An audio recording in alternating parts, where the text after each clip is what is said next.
Boa noite a todos, a todas. Estamos nos preparando para dentro de alguns instantes, às 20 horas, darmos início ao nosso momento de oração e meditação dentro do tempo da reflexão. Hoje, o nosso tema é convidarmos Jesus para estar conosco em mais essa semana que se inicia.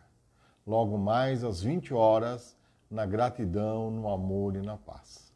Colocação das águas é a opção de cada um. Quem optar em colocá-las, ao final receberá uma água fluidificada, ou magnetizada, ou imantada, ou benzida, cada um dá o nome que desejar.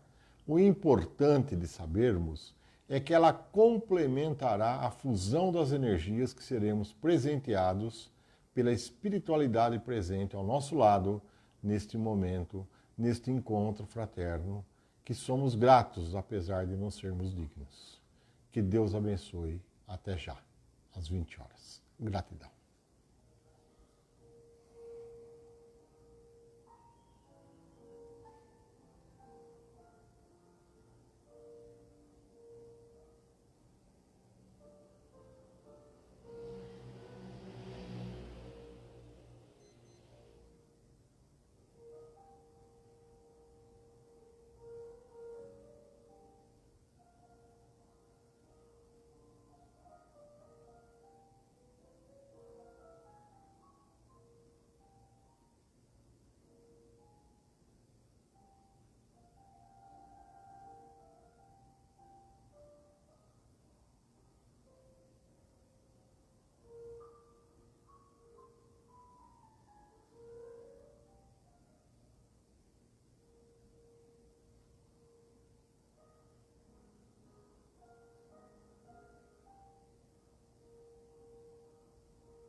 Boa noite a todos, a todas.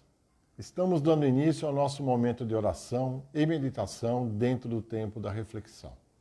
Conforme adiantamos na preleção inicial, hoje o nosso tema é convidarmos Jesus para estar conosco em mais essa semana que se inicia.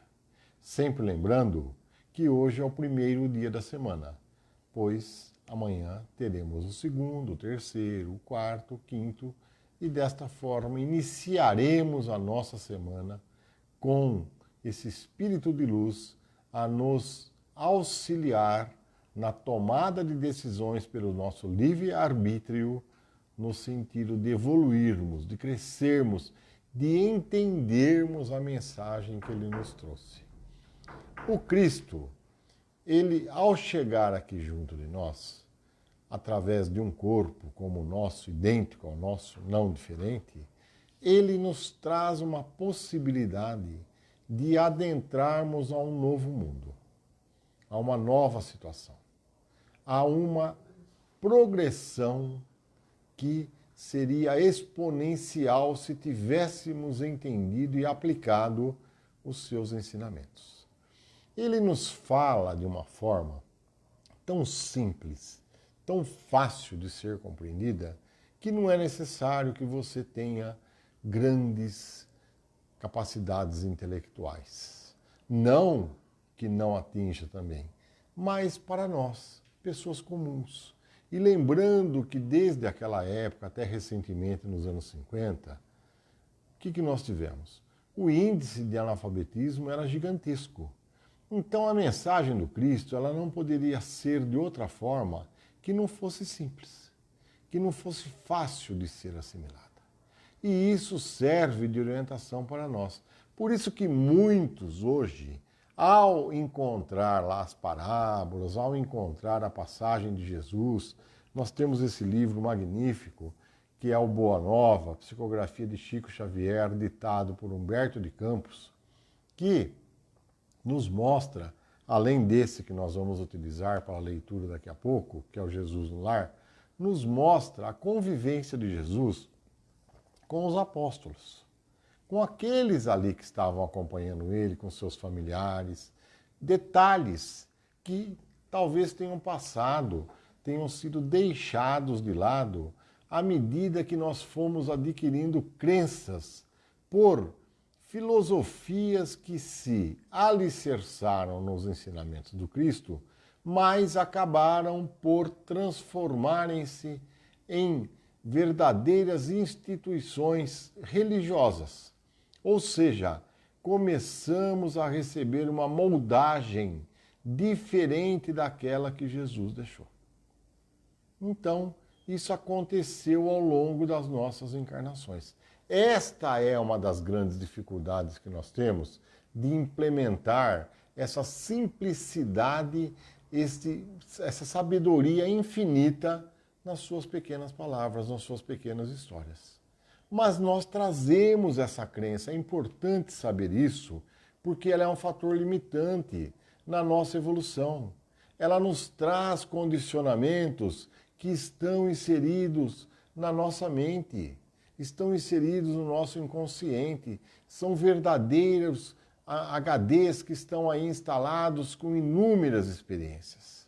E sabendo que ao longo das encarnações nós recebemos inúmeras oportunidades, ora homem, ora mulher, ora tenhamos sido sacerdotes, ora tenhamos sido servos, ora tenhamos sido escravos, quer dizer, dentro desse leque tão grande, é bem provável que nós tenhamos absorvido ainda mais intensamente esses ensinamentos que foram, de certa forma, sem julgar ninguém, foram deturpados ao longo do tempo. Foram moldados, notem bem, moldados. E dentro deste contexto, o que acabamos recebendo? A ideia de um Deus barbudo, homem, um Deus homem, vingativo, que se vinga.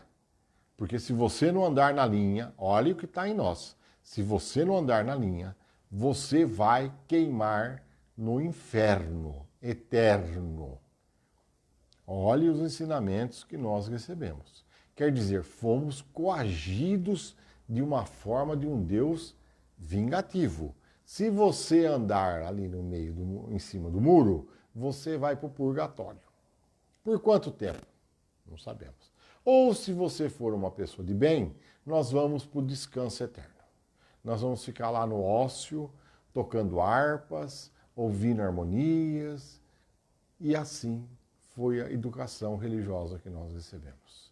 Dentro deste contexto, fugiu de nós num determinado momento da história, que nos é registrado, lá perto do ano 500 depois de Cristo, a ideia da reencarnação que Jesus deixa muito explícita quando tem o diálogo com Nicodemos.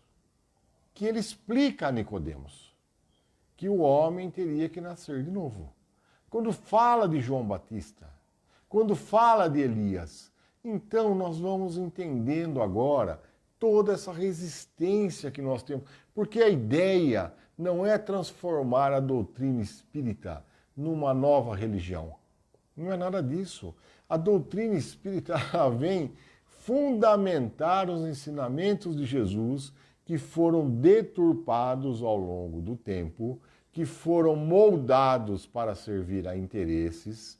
Isso aí está cheio, a história está recheadíssima dessas condições. E nós hoje enfrentamos toda uma descrença a respeito de Deus em nossas vidas. Como se Deus fosse uma coisa para aquelas pessoas que não têm intelecto, para pessoas que não têm a mínima sabedoria, para pessoas que não têm condições financeiras de buscar outros recursos, aí recorre-se a Deus. Quando nós somos criados à imagem e semelhança de Deus, estamos inseridos no corpo de Deus. Estamos inseridos. Nós estamos lá dentro do corpo de Deus do todo, como as células que compõem o nosso corpo. É idêntico. É aquela analogia da grande piscina. Todo mundo numa piscina só. Essa piscina é o corpo de Deus. Então você pode estar no lado leste, no lado oeste, numa ponta, na outra ponta, mas todos na mesma piscina. E é isso que nós precisamos começar a compreender. É essa força monumental que nós somos co-criadores dela.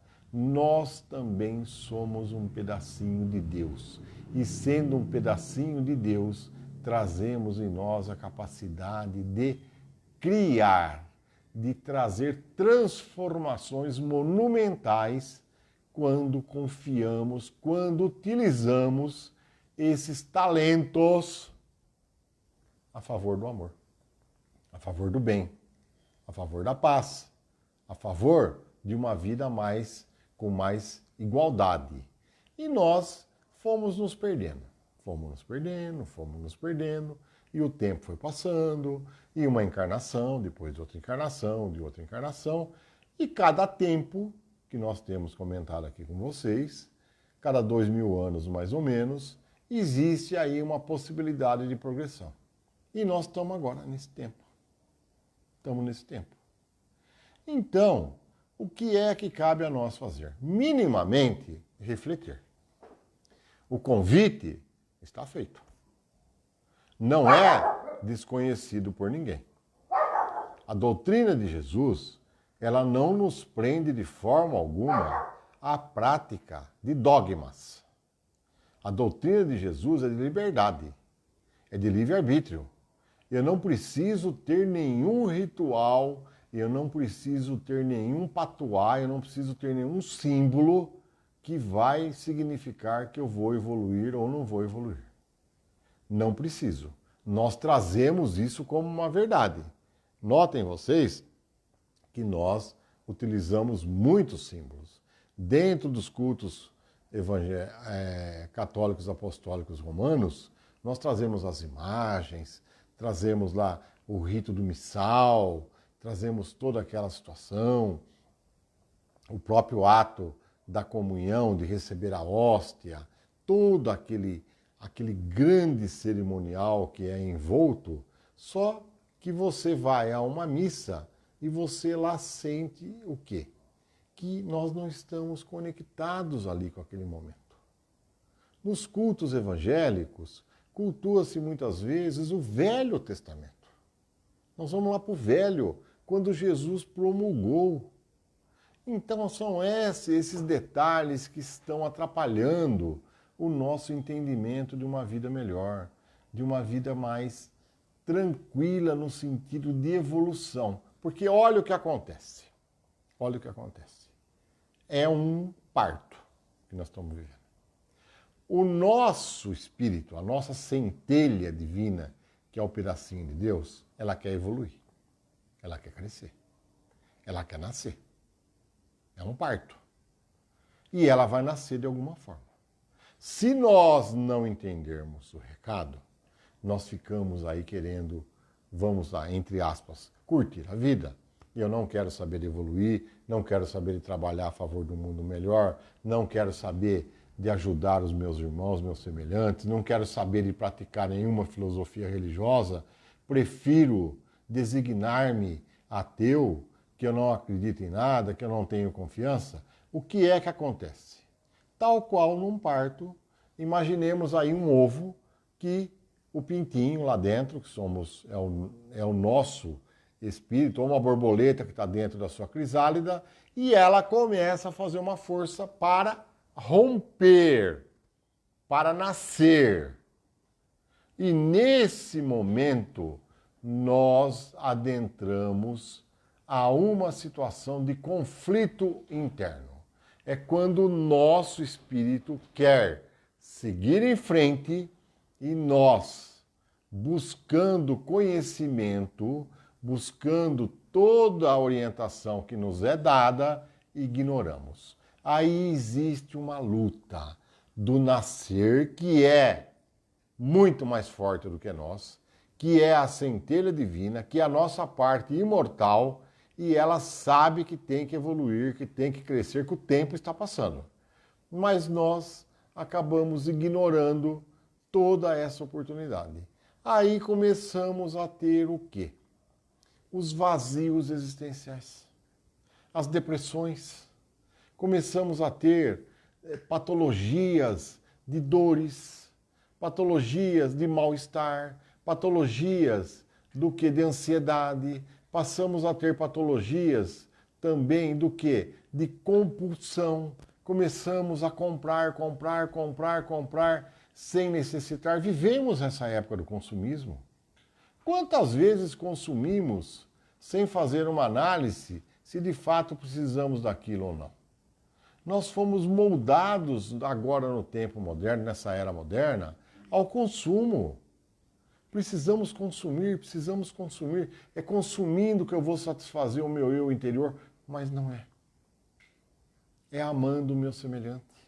É pegando lá atrás as parábolas de Jesus, pegando os seus ensinamentos, pegando tudo aquilo que ele nos deixou, muito simples, tudo mastigado, até uma criancinha que mal está começando a ter entendimentos, entende as parábolas de Jesus. Ela sabe o que está sendo falado lá. Nós não poderemos jamais alegar ignorância. Não poderemos. Porque o nosso espírito sabe o tempo que nós estamos vivendo. Então nós vivemos essas patologias. Começamos, eu insisto, sentir dores, sentir mal-estar, doenças imaginárias, começamos a criar enfermidades, porque eu não deixo sair, eu não deixo esse fluxo circular. Eu não deixo ele eclodir, eu fico barrando, eu fico segurando, eu fico com medo. Não, mas o que vai significar isso? Essa mudança? Eu vou ter que abandonar minha família, vou ter que abandonar meu filho, vou ter que abandonar meu marido, ou vice-versa, vou ter que abandonar minha esposa, vou ter que abandonar meus filhos, meu trabalho? Não. Tudo que nós estamos conversando é para ser feito no contexto da nossa vida atual.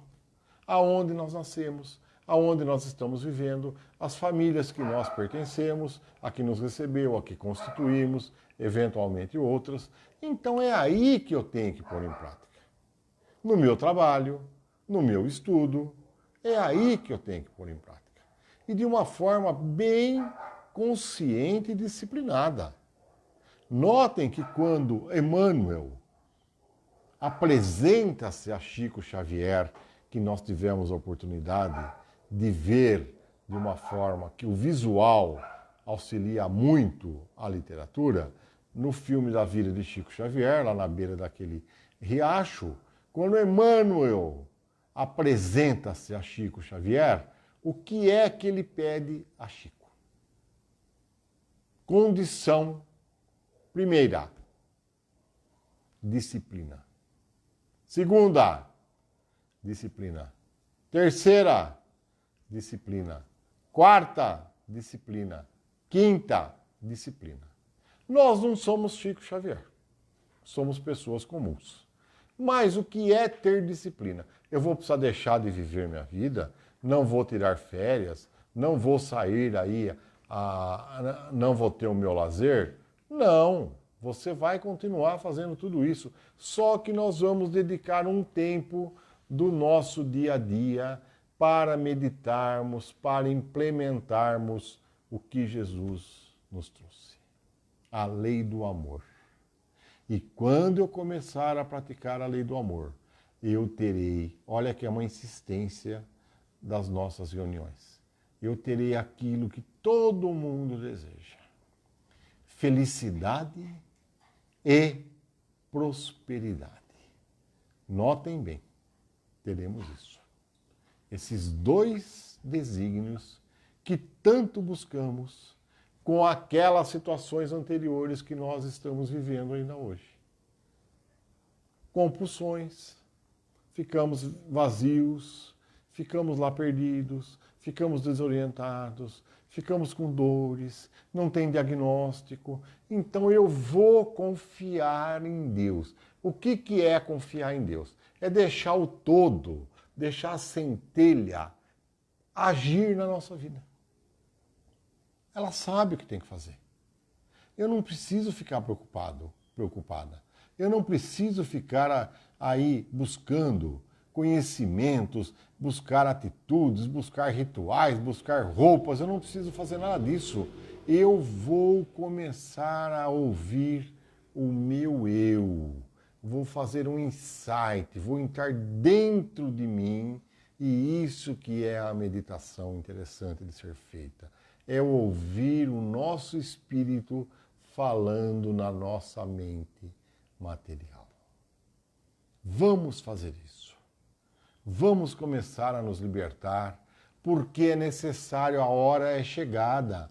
Nós estamos vivendo um tempo de transição, sim. Estamos já, desde há uns 20 anos mais ou menos, intensificando-se cada vez mais, caminhando para que possamos viver no mundo de regeneração. Mas precisamos agir. Não descerão anjos e arcanjos e querubins e serafins para fazer isso por nós. Nós é que vamos ter que fazer. Tem que pôr a mão na massa. Mas sem que seja de uma forma impositiva. E se eu não fizer, eu vou para o inferno? Não. Eu vou para o purgatório? Não. Eu vou ficar com um vazio. Vou ficar numa situação que eu tive a oportunidade e não usei. E não utilizei. Pelo meu livre-arbítrio. Não é que ninguém me deixou. Eu que optei em não fazer. Aí é uma semente que eu plantei. Colherei essa semente. Entrarei no fim da fila para reencarnar de novo. Para experimentar de novo. E é isso que nós temos feito ao longo do milênio. Então eu gostaria de deixar essa reflexão para todos nós a respeito de todas essas possibilidades. E hoje nós vamos convidar Jesus para vir estar conosco nessa semana. É uma honra receber um Espírito de luz. É uma honra receber Jesus do nosso lado. Mas nós vamos ser bastante disciplinados e coerentes com estabelecer uma condição favorável para que ele se sinta acolhido. Porque senão será igual você colocar um bibelô lá. Você coloca um bibelô. E não é isso. Jesus é luz, é energia. Ele vai atuar junto de nós, vai entrar no nosso íntimo, vai nos convidar mais uma vez. E vamos assim, trabalhando, vamos assim buscando deixar esse fluxo como a correnteza, como o rio que corre em direção ao mar, fluir. Não lute contra a sua espiritualização. Não lute contra praticar as verdades do Cristo. Faça-o pelo coração, sem buscar recompensas, sem buscar nada que não seja a grande satisfação de pensar ao meditar. Obrigado, Senhor, porque hoje eu evoluí um pouquinho. Hoje eu comecei, finalmente, a te entender, mestre, amigo, companheiro, irmão, Jesus de Nazaré. Que assim seja. E dessa forma, nós estamos fazendo esse acompanhamento desse livrinho maravilhoso, Jesus no Lar, que é, sempre lembrando, a vivência de Neio Lúcio com o mestre. Nas suas reuniões, no Evangelho, praticamente, o Evangelho do Lar, que Jesus iniciou em casa de Pedro e foi seguindo durante esses capítulos que estamos tendo a gratidão de recebê-los de forma muito fidedigna pela psicografia maravilhosa de Chico Xavier. E hoje nós iremos ler capítulo 19, A Receita da Felicidade. Vamos então fechar os nossos olhos, inspirar profundamente. Vamos nos mentalizar como se estivéssemos num anfiteatro, sentados em semicírculo, em diversos níveis, tal qual uma arquibancada, e lá embaixo, sob uma grande árvore frondosa, para nossa analogia figurativa, como se fosse um flamboyant gigante a expandir seus ramos de forma a trazer uma grande cobertura, estará Jesus lá colocado, falando para todos nós. E uma energia de luz vai nos envolver, tomando conta das nossas consciências, e tudo aquilo que Ele nos falar nos será passado como um filme, na mais altíssima definição que possamos imaginar às nossas vistas, aos nossos sentidos, pois estaremos entrando na frequência universal do amor do Mestre de Nazaré. Capítulo 19, a receita da felicidade. Tadeu, que era dos comentaristas mais inflamados no culto da Boa Nova, em casa de Pedro, entusiasmara-se na reunião, relacionando os imperativos da felicidade humana, e clamando contra os dominadores de Roma e contra os rabinos do Sinédrio. Tocado de indisfarçável revolta, dissertou largamente sobre a discórdia e o sofrimento reinantes no povo, situando-lhes a causa nas deficiências políticas da época. E, depois que expendeu várias considerações preciosas acerca do assunto, Jesus perguntou-lhe 2 pontos. Tadeu, como interpreta você a felicidade? Essa pergunta é para nós também. Como nós interpretamos a felicidade? Respondeu Tadeu. Senhor, a felicidade é a paz de todos. O Cristo estampou significativa expressão fisionômica e ponderou. Sim, Tadeu, isso não desconheço. Entretanto, estimaria saber como você se sentiria realmente feliz. O discípulo, com algum acanhamento, enunciou. Mestre, suponho que atingiria a suprema tranquilidade se pudesse alcançar a compreensão dos outros. Desejo para esse fim que o próximo me não despreze as intenções nobres e puras. Sei que erro, muitas vezes, porque sou humano. Entretanto, ficaria contente se aqueles que convivem comigo me reconhecessem o sincero propósito de acertar. Respiraria abençoado júbilo se pudesse confiar em meus semelhantes, deles recebendo a justa consideração de que me sinta credor em face da elevação de meu ideal. Suspiro pelo respeito de todos, para que eu possa trabalhar sem impedimentos. Regozijar-me-ia se a maledicência me esquecesse. Vivo na expectativa da cordialidade alheia e julgo que o mundo seria um paraíso se as pessoas da estrada comum se tratassem de acordo com o meu anseio honesto de ser acatado pelos demais. A indiferença e a calúnia doem-me no coração. Creio que o sarcasmo e a suspeita foram organizados pelos espíritos das trevas para tormento das criaturas.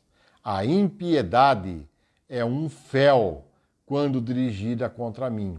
A maldade é um fantasma de dor quando se põe ao meu encontro.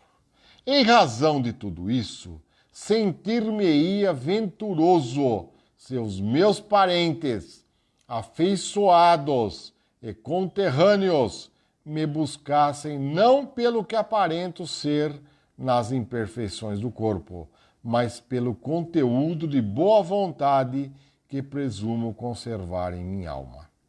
Acima de tudo, Senhor, estaria sumamente satisfeito se quantos que peregrinam comigo me concedessem direito de experimentar livremente o meu gênero de felicidade pessoal, desde que me sinta aprovado pelo código do bem no campo de minha consciência, sem ironias e críticas descabidas. Vou frisar, isso tem muito a ver com o nosso dia a dia. Acima de tudo, estaria sumamente satisfeito se quantos que peregrinam comigo me concedessem direito de experimentar livremente o meu gênero de felicidade pessoal, desde que me sinta aprovado pelo código do bem no campo de minha consciência, sem ironias e críticas descabidas. Resumindo, mestre, eu queria ser compreendido, respeitado e estimado por todos, embora não seja ainda o modelo de perfeição que o céu espera de mim, com o abençoado concurso da dor e do tempo. Calou-se o apóstolo e esboçou-se na sala singela, em contido movimento de curiosidade ante a opinião que o Cristo adotaria. Alguns dos companheiros esperavam que o amigo celeste usasse o verbo em comprida dissertação, mas o mestre fixou os olhos muito límpidos no discípulo e falou com franqueza e doçura.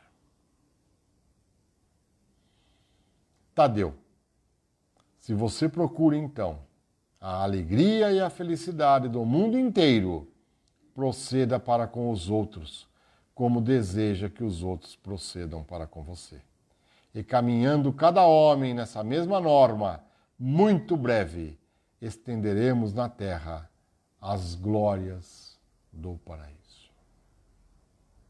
Que assim seja. E fica essa leitura para a nossa reflexão. E assim, vamos agora ao nosso momento de fusão das energias, da oração, fechando seus olhos, descruzando pernas e braços, ficando bem tranquilo, bem tranquila. Inspire profundamente. Mentalize o sol nascendo no leste. Jesus estará atrás deste sol de braços abertos. E ele estará se dirigindo a cada um dos nossos lares, a cada uma das nossas células, a cada uma das nossas moléculas. Ele virá fazer parte da nossa vida, dos nossos núcleos familiares, dos nossos núcleos de trabalho, de amizade, de convivência com todos aqueles que nós estamos a comungar, quer seja fisicamente, apesar das restrições, quer seja mentalmente, que é ilimitado essa possibilidade. Aqui estamos, Mestre de Luz, convidando-o mais uma vez para que você venha conviver conosco em mais essa semana que se inicia, trazendo consigo, Senhor, o estímulo, a força e a coragem para que eu possa adotar uma nova postura com relação à prática dioturna da lei do amor e da caridade que nos trouxeste, nos ensinaste e vivenciaste, para nos provar, para nos demonstrar que é totalmente possível modificar a nossa atmosfera mental, transformando-nos, Senhor, de emissores de fontes negativas a fontes positivas do amor imperecível que estaremos, Senhor, a exalar, a transpirar, tal qual um barril cheio de mel que, ao ser atacado por calhaus, verterá o doce, não mais o azedume do vinagre ou do vinho imprestável. E assim, Jesus, convido-o a estar conosco em nossa casa, em nosso trabalho, em nosso veículo, em nossa escola, em nossa convivência, apesar da nossa pequenez, Senhor. Estamos junto de Ti, nada temeremos, pois sois o nosso pastor e nada nos faltará. E nesta noite venturosa, com a tua presença diuturna ao nosso lado, Jesus, promulgaremos um novo tempo, tempo de escolhas, tempo de decisão para amarmos-nos uns aos outros, fazendo ao próximo o que gostaríamos que nos fosse feito.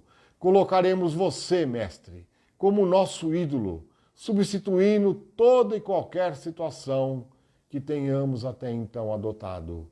E desta forma, oramos, Pai, na certeza da tua convivência, da aceitação do nosso convite.